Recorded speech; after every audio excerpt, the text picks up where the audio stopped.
Nobody hands you a script for becoming the first millionaire in your family. In the movies, getting rich is loud. It's a montage of ringing phones, fast cars, and adrenaline. But if you grew up poor, the reality of money is entirely static. It's an emergency stash of cash pushed to the back of a cabinet, sitting in the dark, waiting for something bad to happen. Nobody ever sat you down and explicitly explained the mechanics of scarcity. Your financial education was quieter than that. You learned it by watching your mother's jaw tighten when the car made a noise it didn't make yesterday. You absorbed it when your father abruptly changed the subject at the mention of retirement. This diagram illustrates a psychological limit, an invisible ceiling. It is built from the unspoken, ingrained belief that people from your zip code do not end up with more than they started with. You stay within these limits because everyone you know always has. Because you absorb this boundary completely unconsciously, it frames ambition not as a useful tool, but as a dangerous liability. Wanting more meant risking the little you had. The correct posture for someone in your position was always gratitude, never hunger. Eventually, something cracks. You realize that the ceiling exists largely because everyone around you agreed to stop growing the moment they hit it. You see someone else who decided to ignore the standard script, and for the first time, you consider the possibility that the limits might be an illusion. Ripping up that script doesn't feel like empowerment. It feels like vertigo. You step off a ledge, and you don't know yet if there is solid ground below you or just more air. You start reading obsessively in headphones. You fill notebooks with ideas that seem simultaneously obvious and impossible. You are building a private world inside your head, and the gap between that mental space and the physical room you sleep in starts to make everything around you feel slightly unreal. You have to figure out how to engineer an entirely new financial reality from scratch, and you have to do it while carrying the weight of a bloodline that left you absolutely no blueprint for the construction. The first 2 or 3 years are ugly and slow. You put hundreds of hours into projects that generate zero financial return. You exist in a state of deep exhaustion that a good night's sleep no longer fixes, all while watching your friends enjoy restful, ordinary lives. This shows how a social circle's immune system operates.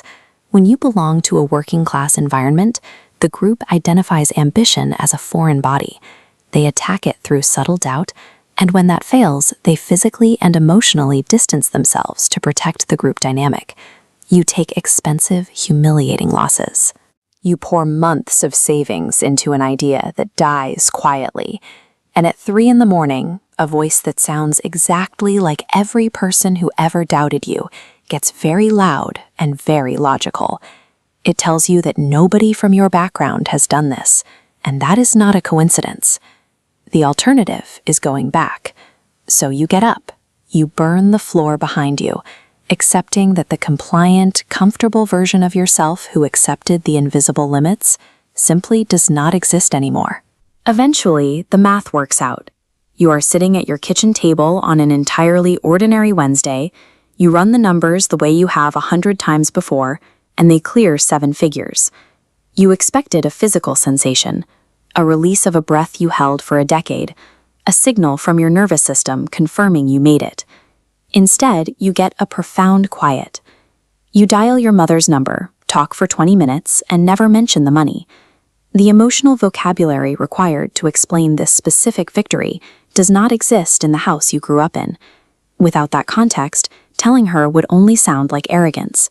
Speaking that number out loud wouldn't feel like a celebration. It confirms that the two of you are now standing on opposite sides of a rapidly widening river, living in 2 entirely distinct realities. You are immediately hit with decisions that require knowledge you don't possess: tax structures, asset protection, investment vehicles. You grew up with cash hidden above the refrigerator. Nobody left you a manual for navigating complex wealth architecture. Reaching that first million actually marks the beginning of a much harder, more technical financial education, one that arrives without a syllabus or a community to help you navigate it. You go home for the holidays. The house has the exact same layout, the same uneven kitchen table, the same familiar smell in the walls. But you can feel a distinct shift in the internal air pressure. You start paying for dinner, and there are awkward micro-silences. Childhood friends begin to drift away. There is no dramatic confrontation. They just incrementally let out the rope, unsure of how to interact with a version of you that no longer needs saving. Then the guilt settles in. You sit and watch your parents worry about bills, knowing you could write a single check that ends that stress forever.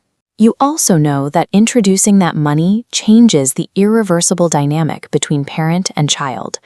The true price of this level of financial freedom is a very specific, quiet isolation.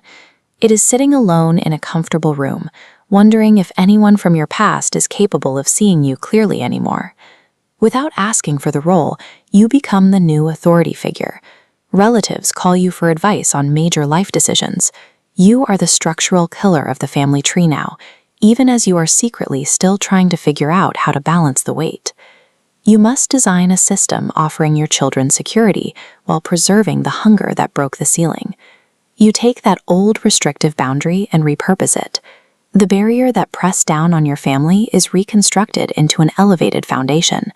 Because you endured the grind, your descendants will look up and see open sky. They will assume the horizon was always that wide. They will never even know the ceiling existed. Generational wealth is a different starting line. You took an invisible limit, forged out of nothing but habit and fear, and dragged it out into the light. You sacrificed your comfort so the next generation can start their race on a higher floor.